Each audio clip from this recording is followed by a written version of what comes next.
Welcome to all of you. तो JEE Main और NEET का जो मोस्ट एक्सपेक्टेड क्वेश्चन है उसमें देखो फर्स्ट क्वेश्चन आपके सामने है। First ionization enthalpy of the second period element is. आपके पास ये चार ऑप्शंस हैं, आपको ये प्रिडिक्ट करना है इनमें से कौन सा आंसर सही है। तो आप वीडियो को पॉज करें और आप अपना आंसर टिक करें, फिर मैं आपको इसका डिटेल में सॉल्यूशन एक्सप्लेन करने वाला हूँ। ठीक है, चलिए लेट मी स्टार्ट। अब इसका हम सॉल्यूशन करते हैं। देखो आप, आयनाइजेशन एंथैल्पी होती क्या है? Ionization enthalpy is the energy required to separate the most loosely bonded electron from an isolated and neutral and gaseous atom. जैसे मान लीजिए ये कोई हमारे पास एलिमेंट है, इसका नाम है एम, है ना। अब ये इसका हमारा आउटर मोस्ट शेल है, इसमें से आपने एक इलेक्ट्रॉन सेपरेट किया तो ये चेंज हो जाएगा एम पॉजिटिव में, ये बन जाएगा कैटायन। और इसमें जो एनर्जी रिक्वायर्ड है उसको आपने बोला आयनाइजेशन एंथैल्पी या आयनाइजेशन एनर्जी, है ना। अब देखो इसमें एटम जो है वो तीन स्टेट में होना चाहिए। पहली बात तो न्यूट्रल होना चाहिए, नेक्स्ट पॉइंट गैसेज होना चाहिए, और थर्ड पॉइंट है वो आइसोलेटेड होना चाहिए। न्यूट्रल क्यों होना चाहिए? क्योंकि न्यूट्रल में कंपैरेटिवली कंपेयर करना आसान है आयनाइजेशन एंथैल्पी का। गैसेस में जो इंटर मॉलिक्यूलर अट्रैक्शन फोर्स कम है, इसलिए इलेक्ट्रॉन को सेपरेट करना आसान है। और आइसोलेटेड होना, आइसोलेटेड मतलब इंडिपेंडेंट एंटिटी है, तो वहाँ से इलेक्ट्रॉन सेपरेट करना आसान है। तो मान लीजिए यहाँ जो आयनाइजेशन एनर्जी रिक्वायर्ड है वो आयनाइजेशन एनर्जी 1 है, ठीक है। फिर M प्लस में से आपने एक और इलेक्ट्रॉन सेपरेट किया तो कन्वर्ट होगा M+2 में। यहाँ जो आयनाइजेशन एनर्जी रिक्वायर्ड है वो IE2 है। फिर M+2 में से एक और इलेक्ट्रॉन सेपरेट किया तो बन गया M+3। यहाँ जो आयनाइजेशन एनर्जी रिक्वायर्ड है वो आयनाइजेशन एनर्जी 3rd है।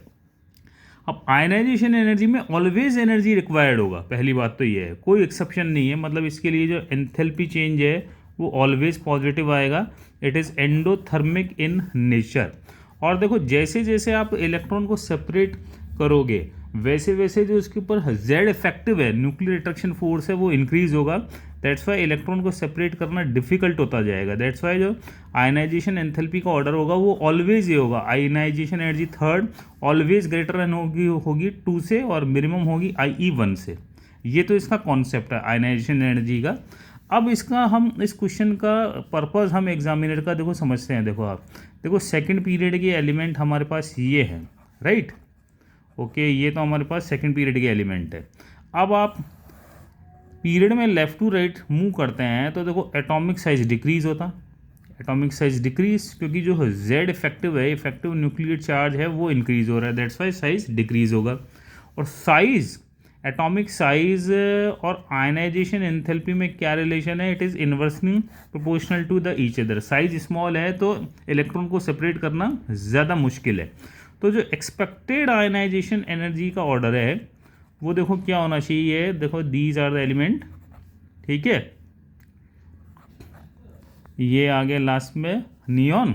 अब साइज डिक्रीज होगा तो it means ionization enthalpy increase होनी चाहिए। मतलब एक्सपेक्टेड तो आयनाइजेशन एंथैल्पी का ऑर्डर ये है, ये तो ऑप्शन होना चाहिए। और ये देखो अपने पास ऑप्शन है भी, जो चार ऑप्शन में से एक ये भी ऑप्शन यहाँ दे रखा है, तो ये तो है नहीं। अब हमें इसका एक्चुअल ऑर्डर करना है कि एक्चुअल ऑर्डर है क्या, ठीक है।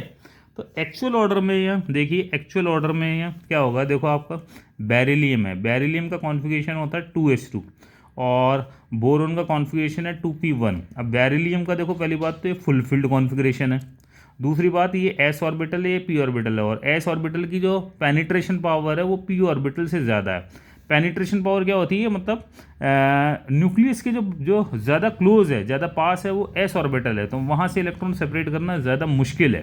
दैट्स वाई बेरिलियम के जो फर्स्ट आयनाइजेशन एंथैल्पी है वो बोरोन के कंपेरेटिवली ज़्यादा है। मतलब एक तो देखो ये ऑर्डर हमारा इंटरचेंज होगा, ठीक है, क्योंकि s की penetration power is more than the penetration power of p। That's why it will require the more amount of the energy to separate the electron from the s orbital as compared to p orbital. Then देखिए nitrogen oxygen, nitrogen configuration 2p3, this one is 2p4, this one is half filled configuration. देखो nitrogen 2p3 है तो ये half filled है, तो ये इस तरह का कॉन्फ़िगरेशन है। और हाफ फील्ड मतलब सिमेट्रिकल है, symmetrical distribution of electron compound को स्टेबिलिटी देता है। दैट्स वाई यहाँ पे nitrogen require more amount of the ionization energy to separate the electron as compare to oxygen, मतलब ये ऑर्डर भी हमारा इंटरचेंज हो जाएगा, ठीक है। और नियॉन का तो मैक्सिमम है ही, क्योंकि नियॉन इज नोबल गैस और इनर्ट गैस, वो स्टेबल है, वहाँ से इलेक्ट्रॉन को सेपरेट करना सबसे ज़्यादा मुश्किल है।